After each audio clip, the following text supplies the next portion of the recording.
লক্ষ্মীপুরের রায়পুরে বামনী ইউনিয়নের জমদ্দার বাড়িতে 4 সন্তান সহ গৃহবধূ শাহনাজ বেগমকে হত্যা চেষ্টার অভিযোগ উঠেছে তার বড় জা সুজানা আক্তার ও তার ছেলে রায়হানের বিরুদ্ধে।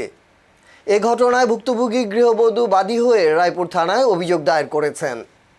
অভিযোগ সূত্রে জানা যায়, বুধবার 15 জুলাই সকালে পারিবারিক বিরোধের জেরে শাহনাজের ঘরে হামলা চালানো হয়। এ সময় অভিযুক্তরা ঘরের মালামাল লুট করেন এবং শাহনাজ ও তার 4 সন্তান শ্রাবন্তী, আয়েশা, জিহাদ ও ফাতেহাকে হত্যার হুমকি দেন।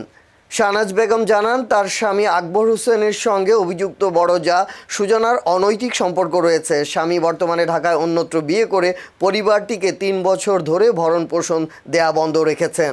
স্থানীয়দের মতে অভিযুক্ত সুজানা এলাকায় অত্যন্ত ঝগড়াটে ও বেপরোয়া হিসেবে পরিচিত। পুলিশ তদন্তে ঘটনাস্থলে গেলে সুজনা তাদের সঙ্গেও অশোভন আচরণ করেন বলে অভিযোগ রয়েছে।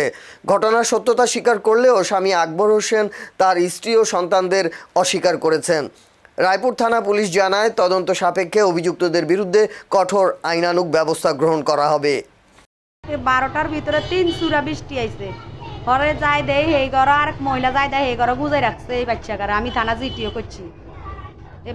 আমার হিসে কে মারছে তোমাকে? রান্না খুদার দোয়াই আমি ঘরের ভিতরে ঢুকি এনো। তাহলে কি কি ভাঙছে না? এটা এই শুধু এই চুলা এটা আর এই বেপদ এটা এই আর ঘরের ভিতরে ঢুকি না, একটা খুদার কসম। আর মারছে না?